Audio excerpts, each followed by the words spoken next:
Hello friends, आपका स्वागत है मेरे चैनल पे। तो आज मैं आपके साथ शेयर करने आया हूँ CSR नेट जून 2024 के लिए लास्ट मंथ की स्ट्रेटेजी। तो जैसे कि आपको पता है अब आपके एग्ज़ाम में 1 मंथ ही लगभग बचा है, तो आपके मन में अब यही डाउट आ रहा है कि कैसे आप इस लास्ट मंथ को यूटिलाइज़ करें और क्या चीज़ें हैं जो आपको करनी चाहिए ताकि आपका एग्ज़ाम अच्छा जाए। तो आज की मेरी वीडियो इसी रिगार्डिंग है, जिसमें मैं आपसे शेयर करूंगा कि आपका लास्ट मंथ में क्या प्रिपरेशन स्ट्रैटेजी रहनी चाहिए। तो चलिए शुरू करते हैं।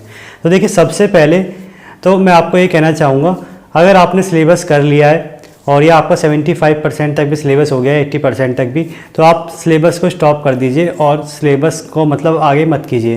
यानी लास्ट मंथ में अब आपको कुछ भी नया सिलेबस नहीं करना है। तो सबसे पहले आप सिलेबस को स्टॉप कीजिए और अपना सिलेबस को जितना भी आपने कर लिया उसको एक जगह कंपाइल कर लीजिए या रख लीजिए, या पूरे नोट्स एक तरफ अपने रख लीजिए। सेकंड, इन लास्ट मंथ में सबसे ज़्यादा इम्पॉर्टेंट हो जाता है रिवीजन, कि आप रिवीजन अच्छे से करें। तो देखिए, रिवीजन के 2 तरीके हैं। या तो आप टेस्ट सीरीज बाय कर लीजिए कोई और टेस्ट सीरीज को फॉलो कीजिए, जो भी टेस्ट हो रहे हैं उस हिसाब से आप पढ़िए। या अगर आप टेस्ट सीरीज बाय नहीं करना चाहते तो आप प्रीवियस ईयर के क्वेश्चन करें, और प्रीवियस ईयर में आप सारे भी ना कर पाए तो 2020 से तो कम से कम 24 तक लगा लें, और इसे आप 3 से 4 बार कर लें। तो जितनी बार आप प्रीवियस ईयर करेंगे और जितनी बार आप टॉपिक वाइज जाएंगे तो मुझे लगता है आपका अच्छा रिवीजन होगा। थर्ड चीज़ आपको ये ध्यान में रखनी है, जो भी गलतियाँ आप टेस्ट में या प्रीवियस ईयर क्वेश्चन करते समय कर रहे हैं उनको आपको सुधारना है। मतलब ऐसा नहीं है कि आप बस क्वेश्चंस कर रहे हैं, आप उनसे कुछ सीख नहीं रहे। कोई भी गलती अगर आप कर रहे हैं, चाहे आपके नेगेटिव मार्किंग आ रहे हैं, अगर आप असाइनमेंट कर रहे हैं या टेस्ट सीरीज दे रहे हैं, या अगर आप किसी कॉन्सेप्ट में बार बार अटक रहे हैं, या आपको पता चल रहा है कि आपका ये पोर्शन वीक है, तो अगर आप उसमें मेहनत कर सकते हैं तो आप उसको सुधारने की कोशिश करें। फोर्थ पॉइंट मैं आपसे ये कहूँगा, देखिए लास्ट मंथ में उन बच्चों को खासकर जिन्होंने एप्टीट्यूड बिल्कुल नहीं छुआ है, आप एप्टीट्यूड में भी काम करें। देखिए, मैं हर बार बोलता हूँ, अगर एप्टीट्यूड में आपके 10 से 15 मार्क्स आ जाते हैं तो यही 10 से 15 मार्क्स हैं जो आपको नेट से GRF की जर्नी तक पहुँचाते हैं।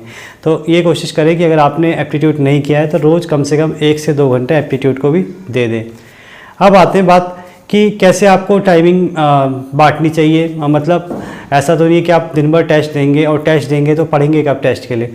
तो देखिए, इसके लिए मैं आपको ये कहूँगा, लास्ट मंथ का आप ये करिए 20 डेज़ प्लस 10 डेज़ का एक 2 पार्ट्स बना लीजिए। तो शुरू के 20 डेज़ में आप 5 आवर्स ही पढ़िए और 5 आवर्स टेस्ट या प्रैक्टिस में लगाइए, और बाकी लास्ट 10 डेज़ में आप सिर्फ रिवीजन करें। मतलब फिर आपको कोई भी क्वेश्चन नहीं लगाने। तो कहने का मतलब है कि आपका शुरू के 20 दिन प्रैक्टिस में ज़्यादा जाना चाहिए, और प्रैक्टिस भी ऐसी कि मतलब या तो आप टेस्ट सीरीज से करें या आप प्रीवियस ईयर क्वेश्चन लगाएं। और नेक्स्ट पॉइंट है जो सबसे इंपॉर्टेंट है, मैं ये कहना चाहूँगा कि आपको, जैसे मैं बोल रहा हूँ कि नया सिलेबस आपको बिल्कुल नहीं पढ़ना, वैसे ही आपको कोई नए क्वेश्चन भी लगाने। नए क्वेश्चन इन द टर्म्स मतलब आपने किसी टेलीग्राम से क्वेश्चन देख लिए या किसी नए बुक से क्वेश्चन देख लिए, मतलब आपको कंफ्यूज नहीं होना है। आप उसी सिलेबस को पढ़ें और उसी चीज़ को फॉलो करें जैसे आप स्टार्टिंग से 6 मंथ में कर रहे हैं। तो अगर मुझे लगता है आप उसी चीज़ को फॉलो करेंगे और उसी को बार बार रिवाइज़ करेंगे तो आप कहीं ना कहीं एग्ज़ाम में भी कर लेंगे। पर अगर आप रोज़ नई चीज़ सीखेंगे और लास्ट तक आप कुछ नया सीखते रहेंगे तो लास्ट में आपको कुछ भी नहीं आएगा और एग्ज़ाम में भी आप कंफ्यूज रहेंगे और अच्छा नहीं कर पाएंगे। तो इसीलिए मैं कहूँगा आप कुछ भी नया ना करें और पुरानी चीज़ों को अच्छे से बेटर से रिवाइज़ करें, और जहाँ से भी आप टेस्ट सीरीज ले रहे हैं या प्रीवियस ईयर क्वेश्चन कर रहे हैं उसको ही अच्छे से पढ़ें, और कम से कम 2 से 3 बार तो उस चीज़ को कर लें। टेस्ट सीरीज को आप 1-2 बार रिपीट कर लीजिएगा, और आपके प्रीवियस ईयर अगर आप करते हैं तो 3 से 4 बार आप रिपीट कर लीजिएगा। एंड लास्ट मैं आपको ये कहना चाहूँगा, लास्ट मंथ में एक और चीज़ जो इम्पॉर्टेंट रहती है वो ये कि आपको एक पॉजिटिव माइंडसेट के साथ चलना है। देखिए, जैसे जैसे एग्ज़ाम करीब आएगा आपके दिमाग में प्रेशर बढ़ेगा कि आपसे एग्ज़ाम हो पाएगा कि नहीं हो पाएगा, और यही एक कारण भी है कि कई बच्चे एग्ज़ाम बीच में छोड़ देते हैं या हार मान लेते हैं या क्विट कर देते हैं, या ये सोचते हैं उनसे एग्ज़ाम नहीं हो पाएगा और उस प्रेशर को हैंडल नहीं कर पाते। जबकि वो बच्चे होते हैं जिन्होंने पूरे 6 महीने या साल भर पढ़ा होता है और बस वो 1 महीने और रेगुलर कर लेते और एग्ज़ाम तक हार ना मानते तो उनका GRF या नेट हो जाता। तो मैं आपसे यही कहना चाहूँगा, आप ये गलती ना करें, और जो भी गलती आपने पुरानी की है उसको भी रिपीट ना करें, और पॉजिटिव माइंडसेट से लास्ट दिन तक मेहनत करें। और चाहे आपको रोज़ भी लगे कि आपसे एग्ज़ाम नहीं हो पाएगा, तब भी आप पढ़ते रहें और मेहनत करते रहें, और देखेंगे आपकी एग्ज़ाम का जब रिज़ल्ट आएगा आपका हो चुका होगा।